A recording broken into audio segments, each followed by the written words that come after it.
Welcome to AC Daily, where we're advocating for all and advocating for you. I'm Aaron Dean.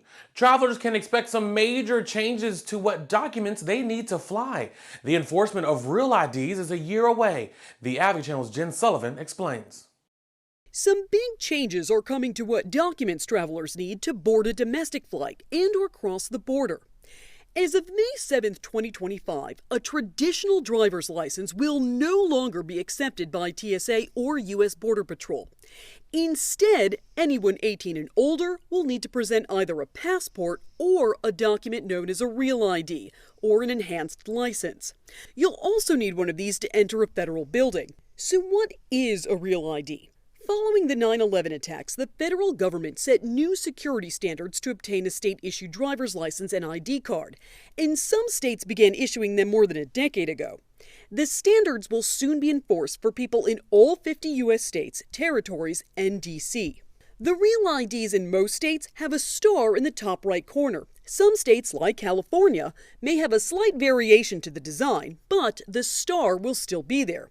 So, what do you need to obtain a real ID? Some states may require proof of Social Security, either your original Social Security card or a tax document or pay stub showing your full Social Security number. Some states may require two proofs of residency, like a utility bill or bank statement, proof of status, such as a U.S. passport, U.S. birth certificate, or permanent resident card, and proof of citizenship if you're not a U.S. citizen. Remember, some DMVs require you to make an appointment in advance, so plan ahead. For Consumer Watch, I'm Jen Sullivan.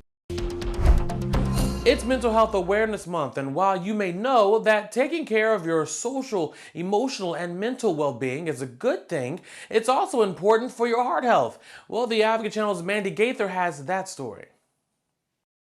Eating a healthy diet and staying active, both good for your heart, but so is taking care of your mental health. How you're feeling can directly affect your cardiovascular health and wellness. Cardiologist Dr. Fred St. Gore with El Camino Health says many patients don't know the two go hand in hand. A 2022 report from the American Heart Association suggests social isolation and loneliness may raise the risk of having and even dying from a heart attack or stroke.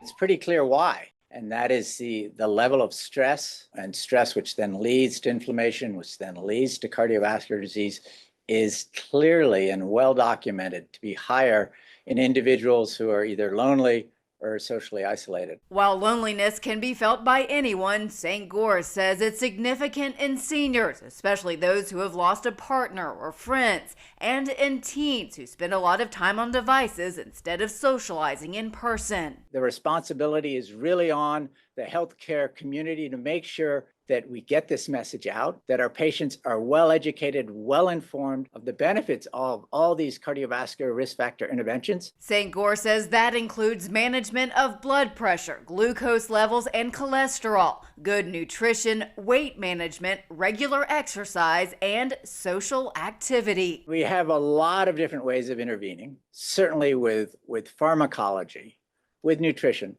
but overall, probably the most important thing is engagement. For Health Minute, I'm Mandy Gaither. The excitement to watch Caitlin Clark play in the WNBA is at an all-time high. Now fans are getting a taste of how pricey the upcoming games could be. The Advocate Channel's Ivan Rodriguez has the scoop.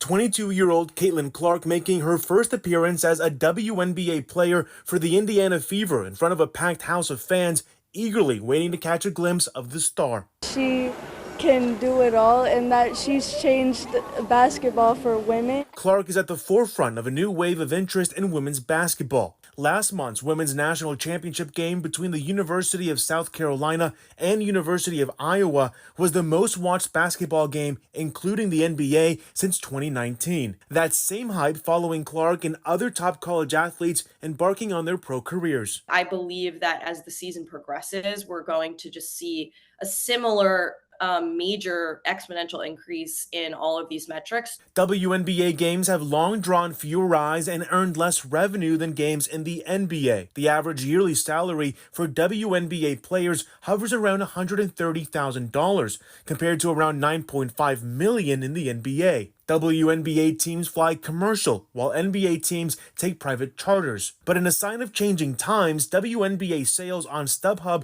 have spiked 93% this year compared to the 2023 season. It's definitely part of a larger trend of women's sports at the college and professional level finally getting the visibility that they deserve. I'm Ivan Rodriguez reporting.